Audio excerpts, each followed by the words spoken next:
Cool, very good. All right, let me just start with the first question. Could you shortly introduce yourself for the viewers who don't know who you are? Sure. My name is Joe Pulizzi. I've been involved in the content marketing industry for over a decade.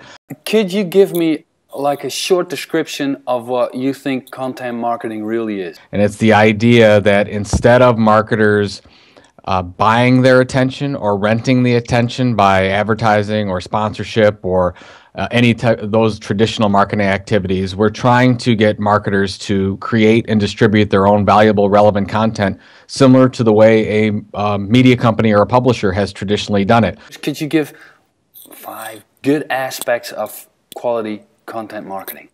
And it has to be more than sell products and services. You have to be educating, helping, entertaining, doing something in some way. Content marketing is not new. It's been going on forever, but we've got to think like what John Deere said and said, stop selling and start educating. Yeah. And that's the big difference. Once you get your content out of there, and how can you get those listeners, your audience, to engage? I mean, everybody wants, and especially on social media, to send out that one tweet and a whole world goes. You know, that's such a great question. Of course, you get it from everybody wants to know how can we be share the next secret, please. How can we be the next viral success? Yeah, that one. We see here's the tweet for you. What we see is viral happens after 1,000 pieces of content.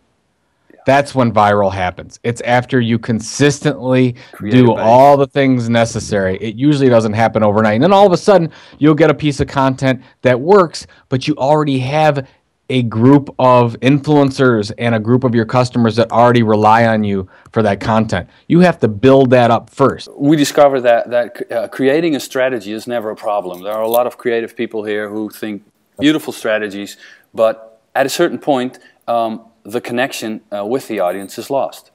People and companies struggle by maintaining that connection. And actually, is what you're saying is, don't see it as a campaign.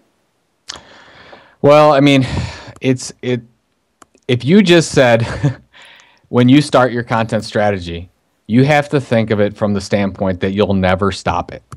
You will always modify it. You'll always change it. You'll always be looking for feedback. That's a must with any content or marketing strategy, right? I mean, strategies, they all have the strategies, but they need the hands and the knowledge to create that content. And how can we, the bigger question is make companies aware of the gold mine they have, but how can we harvest that information?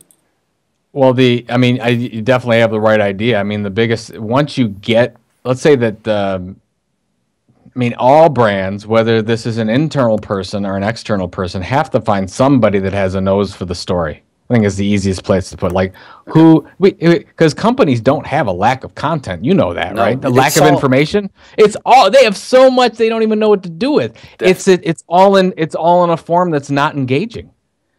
I mean, companies can create boring content all day long. It's very easy. Yeah. But to create it and take it to the next level, and that's where, you, like your company, has somebody that has a nose for the story that can go in and talk to customer service, sales, product managers, engineers, depending on what the company is, and figure out what those stories are. Because basically, you're trying to extract expertise within that and then tell that story in a way that's really going to help customers in some way.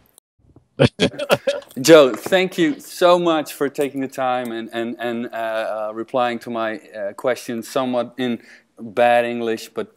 No, you're great. No, I appreciate it, and let's definitely keep in touch. Great. Thank you very much, man. Have a good day. You too. Thanks a lot. We'll talk to you.